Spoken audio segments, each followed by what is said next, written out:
Ce vidéoclip produit par l'École polytechnique fédérale de Lausanne fait partie de son cours d'introduction à l'information, à la communication et au calcul.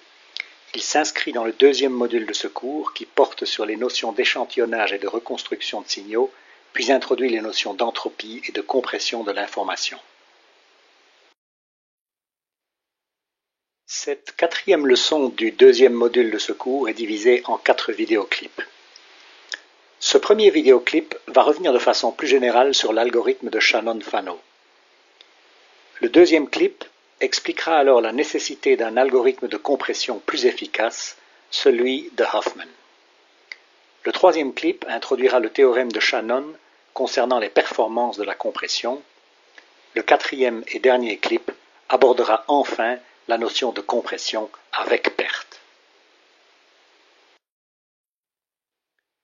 Les précédents vidéoclips ont montré que l'entropie H du choix d'une lettre dans une séquence X est égale à la somme des produits des probabilités d'apparition de chacune des lettres multipliées par le logarithme binaire de l'inverse de ces probabilités, où n est la taille de l'alphabet utilisé, pj la probabilité d'apparition d'une lettre à la jème position, et le logarithme de 1 sur pj est égal au nombre de questions binaires nécessaires pour deviner la jème lettre. Cette entropie mesure en quelque sorte le désordre, c'est-à-dire la quantité d'informations contenues dans cette séquence. L'algorithme de Shannon-Fano permet de représenter une séquence X de lettres à l'aide de h de x bits par lettre en moyenne en utilisant les deux règles suivantes. Primo, le nombre de bits attribués à chaque lettre est égal au nombre de questions nécessaires pour la deviner. Et secondo, les bits 0 ou 1 sont attribués en fonction des réponses oui ou non obtenues à chaque question.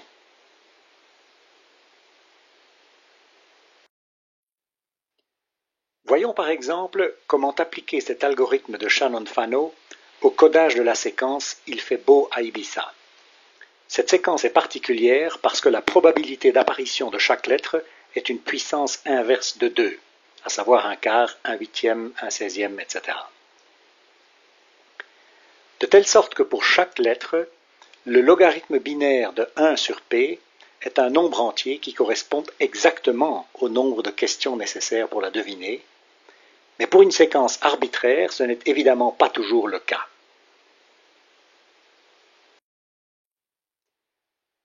Si on prend par exemple une autre séquence de 12 lettres sans les espaces, telle que « Je pars à Paris ». Voyons comment coder cette séquence avec un nombre minimum de bits par lettre. On reprend le jeu des questions et on construit le tableau habituel en classant les lettres par ordre décroissant du nombre d'apparitions. On arrive au tableau ci-contre qui attribue aux lettres A, P, R, S, J, E, I les nombres d'apparitions respectifs 3, 2, 2, 2, 1, 1, 1.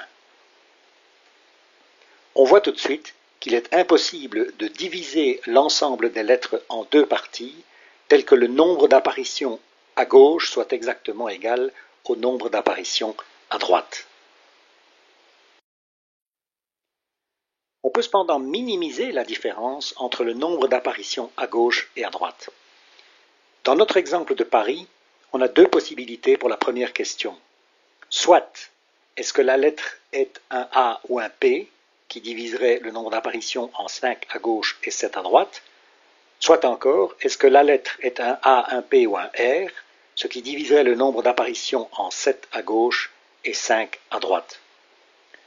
Supposons que nous choisissions la première option. Le jeu continue alors comme précédemment, comme si les nombres d'apparitions à gauche et à droite étaient égales. La règle est simplement un peu plus souple, en ce qu'elle n'exige pas la parité totale entre gauche et droite.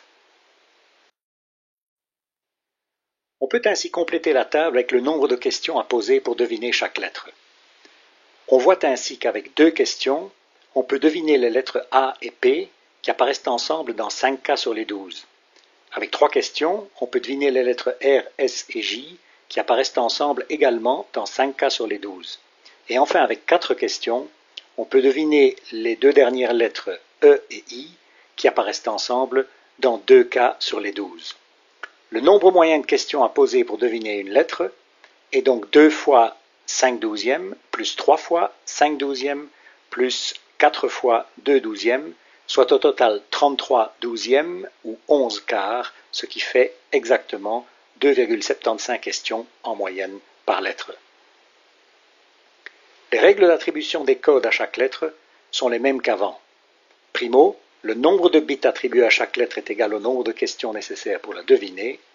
Et secondo, les bits 0 ou 1 sont attribués en fonction des réponses obtenues aux questions, le jème bit étant égal à 1 ou 0 selon que la réponse à la jème question était oui ou non. Ceci donne alors la table de codage ci-contre. Les lettres A, P, R, S, J, E, I sont représentées par les codes respectifs 11, 10, 011, 010, 001, 0001 et 0000.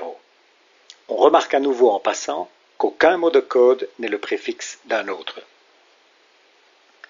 Un calcul en tout point identique au précédent montre que le nombre de bits utilisés pour représenter la séquence « Je pars à Paris » est égal à 33 et le nombre moyen de bits par lettre est donc 33 douzièmes, soit 2,75.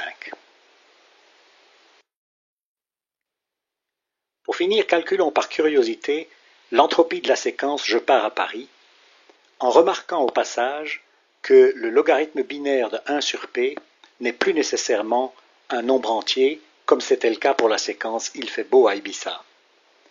Le calcul de l'entropie donne dans ce cas que h de x est égal à 1 quart du logarithme de 4 plus 3 fois 1 sixième du logarithme de 6 plus 3 fois 1 douzième du logarithme de 12, soit au total 2,69. Ceci est en effet un peu inférieur à la limite de 2,75 trouvée précédemment. Résultat important sur lequel nous reviendrons dans les vidéoclips suivants.